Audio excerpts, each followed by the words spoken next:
1 अप्रैल, ये सिर्फ financial year नहीं है बल्कि आपकी जेब से जुड़ा बड़ा अपडेट भी है। ऐसे कई नियम बदल गए हैं जिनका सीधा असर आपकी सैलरी, बैंक बैलेंस, खर्च और लाइफस्टाइल पर पड़ने वाला है। तो चलिए आसान भाषा में समझते हैं पूरा मामला। पहला, गैस सिलेंडर और फ्यूल अपडेट। राहत की बात यह है कि घरेलू एलपीजी के दाम में कोई बदलाव नहीं हुआ है, लेकिन कमर्शियल सिलेंडर करीब 200 रुपए महंगा हो गया है। वहीं जेट फ्यूल की कीमतों में इस बार कोई बदलाव नहीं किया गया है, जो पिछले 2 साल में पहली बार हुआ है। यहाँ मतलब साफ है, घर का बजट फिलहाल स्टेबल है, लेकिन बिजनेस और फ्लाइट चार्ज बढ़ सकते हैं। दूसरा, इनकम टैक्स का बड़ा बदलाव। 1961 का पुराना कानून खत्म हो गया है, अब लागू होगा नया इनकम टैक्स एक्ट 2025। सबसे बड़ा चेंज ये है कि अब FY और AY का कंफ्यूजन खत्म होगा और सिर्फ एक टर्म होगा, वो है टैक्स ईयर। और ITR भरने की लास्ट डेट बढ़कर 31 अगस्त कर दी गई है। लेकिन ध्यान रखें, अगर आपके बैंक में 10 लाख से ज्यादा कैश ट्रांजैक्शन हुआ है तो इनकम टैक्स डिपार्टमेंट की नजर आप पर होगी। तीसरा, सैलरी स्ट्रक्चर और लेबर कोड। नए रूल के अनुसार basic salary equals to total salary का कम से कम 50% चाहिए।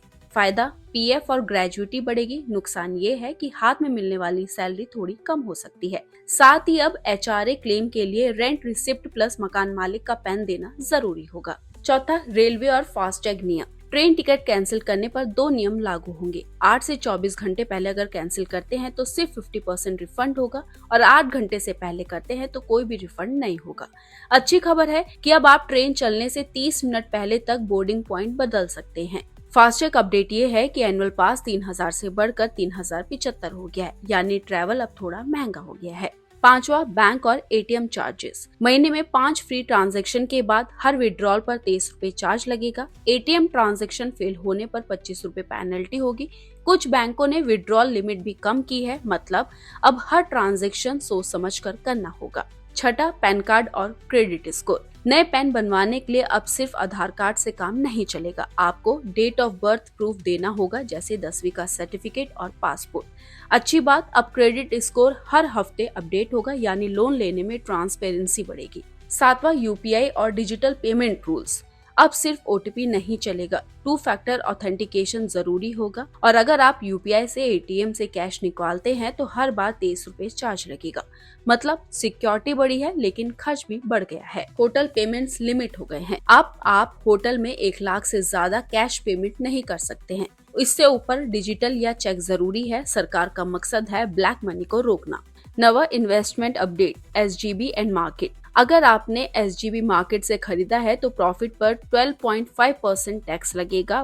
वहीं F&O ट्रेडिंग भी महंगी हो गई है। 10वां, credit card charges. Axis bank cashback structure बदला है, एयरपोर्ट लॉन्च फ्री एक्सेस खत्म हो गया है।